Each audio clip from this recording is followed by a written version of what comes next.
Please son of the welcome second gentleman. my dad, the second gentleman of the United States, Doug Emhoff.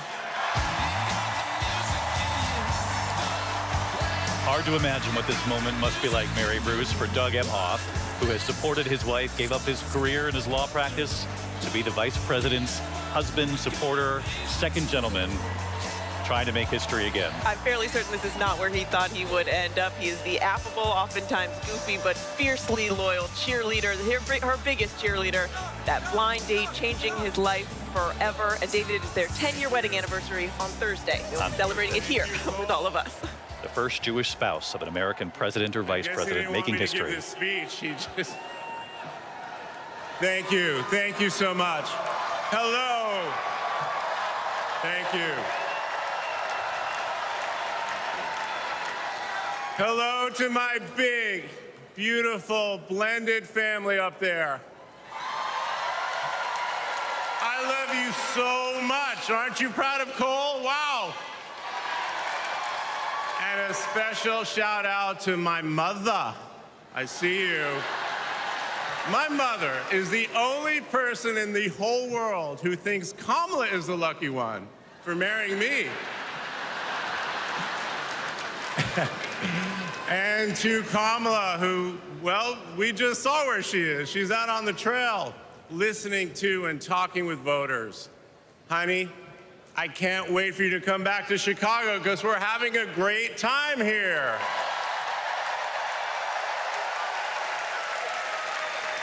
I love you so much. I'm so proud of how you're stepping up for all of us. But that's who she is. Wherever she's needed, however she's needed, Kamala rises to the occasion. And she did it for me and our family. And now that the country needs her, she's showing you what we already know. She's ready to lead. She brings both joy and toughness to this task, and she will be a great president we will all be proud of. Now, I'm the son of two Brooklynites, Mike and Barb. They've been together almost 70 years. My dad worked in the shoe business in Manhattan, and he moved our family out to New Jersey. Where's New Jersey? I see you out there. When I was a little kid. And in a lot of ways, I had a typical Jersey suburban childhood. I biked around the neighborhood. I took the bus to Hebrew school. And I rode to Little League practice in the way back of my coach's wood-paneled station wagon. And if we did well, we got to have a Slurpee after. In my neighborhood, everyone left their garage door open. Wherever you ended up at dinner time, that's the family that fed you. Everyone took care of everyone else. And the guys I grew up with are still my best friends. The group chat is active every day, and it's probably blowing up right now, guys. When my dad had to get a new job, we moved across the country to LA. Money was tight. Hey, California.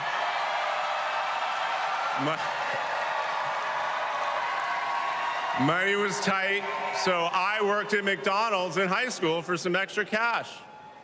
Not only was I Employee of the Month, but I still have the framed picture, which you just saw, and there was a ring, golden arches and all. And then I waited tables, parked cars. I was working full-time so I could afford to go to college part-time. And thanks to partial scholarships, student loans, and a little help from my dad, I got myself through law school. And I got my first job as a lawyer, which is also where I met the guys in my fantasy football league.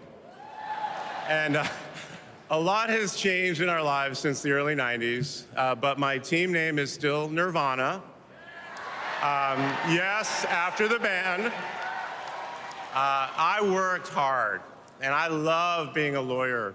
And by the way, I still get to be part of the profession by teaching students at Georgetown Law School. I got married, became a dad to Cole and Ella. Unfortunately, I went through a divorce, but eventually started worrying about how I would make it all work. And that's when something unexpected happened. In 2013, I walked into a contentious client meeting. We worked through the issue, and by the end of the meeting, the now happy client offered to set me up on a blind date, which is how I ended up with Kamala Harris's phone number. Now, for generations, people have debated when to call the person you're being set up with. And never in history has anyone suggested 8:30 a.m. And yet, that's when I dialed. I got Kamala's voicemail, and I just started rambling. Hey, it's Doug. I'm on my way to an early meeting. Again, it's Doug. I remember I was trying to grab the words out of the air and just put them back in my mouth. And for what seemed like far too many minutes, I hung up. By the way, Kamala saved that voicemail, and she makes me listen to it on every anniversary. But that message wasn't the only unusual thing about that day. Now, Kamala, who normally would have been working hard at her office, just happened to be waiting at her apartment for a contractor to do some work on her kitchen. I was eating at my desk, which was not a regular occurrence for a busy lawyer like me who appreciated a good business lunch. But that's when she called me back. And we talked for an hour, and we laughed. Well, you know that laugh. I love that laugh.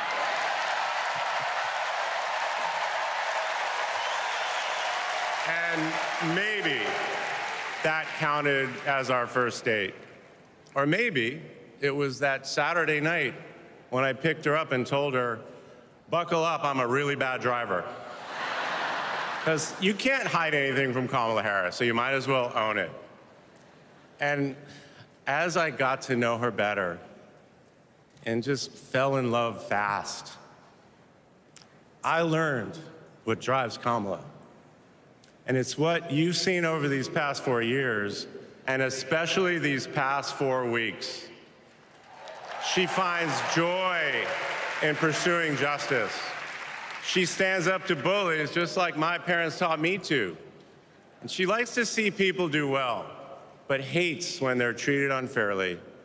She believes this work requires a basic curiosity in just how people are doing. Her empathy is her strength. Over the past decade, Kamala has connected me more deeply to my faith, even though it's not the same as hers. She comes to synagogue with me for high holiday services, and I go to church with her for Easter. I get to enjoy her mom's chili relleno recipe every Christmas, and she makes a mean brisket for Passover. It brings me right back to my grandmother's apartment in Brooklyn, you know, the one with the plastic-covered couches. But Kamala has fought against anti-Semitism and all forms of hate her whole career. She's the one who encouraged me as second gentleman to take up that fight, which is so personal to me. And those of you who belong to blended families know that they can be a little complicated. But as soon as our kids started calling her Mamala, I knew we'd be okay. Ella calls us a three-headed parenting machine. Kamala and Kirsten, thank you both. Thank you both for always putting your family and the kids first. Now, Cole and Ella's friends knew that when they'd come over for Sunday dinner with Mamala, it was going to be real talk. In between taking cooking instructions, they'd have to answer questions about what problem they wanted to solve in the world.